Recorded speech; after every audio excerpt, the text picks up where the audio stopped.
Welcome to the Default Profitable Podcast.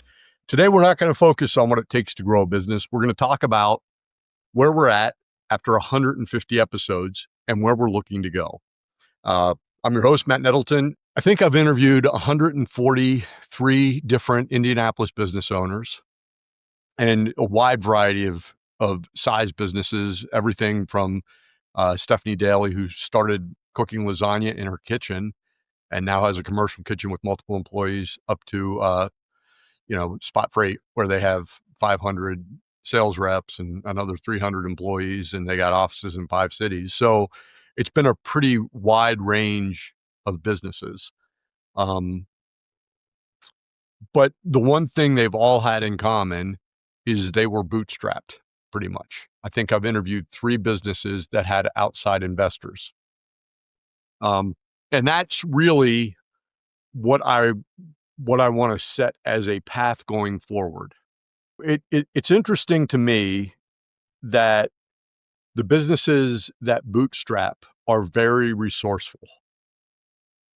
And the businesses that take investment are oftentimes, because they're not under pressure, they make a lot of decisions that don't necessarily they don't make good business sense. They're not forced evolution of an idea. When we've talked to these business owners, there's been a consistent theme.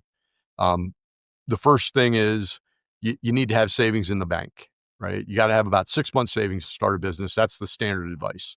The second thing is that you should have a good strategic plan that understands your market and your opportunity, right? And again, 143 business owners, none have had that, right? And the third is you have to really understand your client. There's a difference between having an ideal client profile and having a business plan.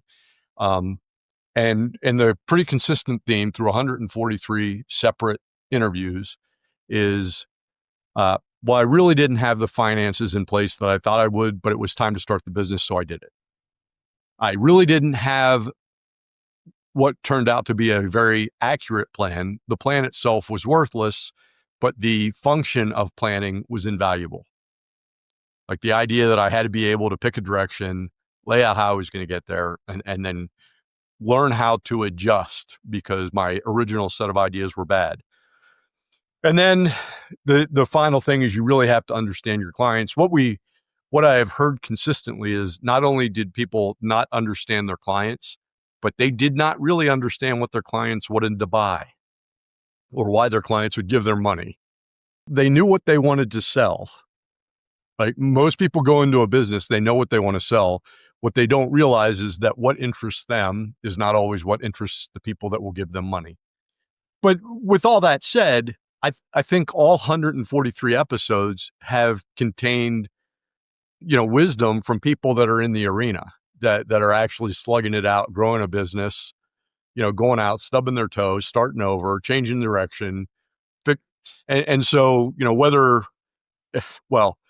whether you or not you believe that your path to success starts at the bottom of the graph on the left-hand side and goes in a straight line to the top of the graph on the right-hand side, or you're more realistic and realize that you're going to be dealing with something that's like a bad radio wave. It goes up and down and up and down. You're just looking for a better trend. I think you can listen to, almost every one of those 143 episodes and hear something that will help you think better about what you're doing. And so at 150 episodes, interviewing Indianapolis business owners in 141 of them, I think I've interviewed, 140 of the 143 business owners I've interviewed have not been from Indianapolis.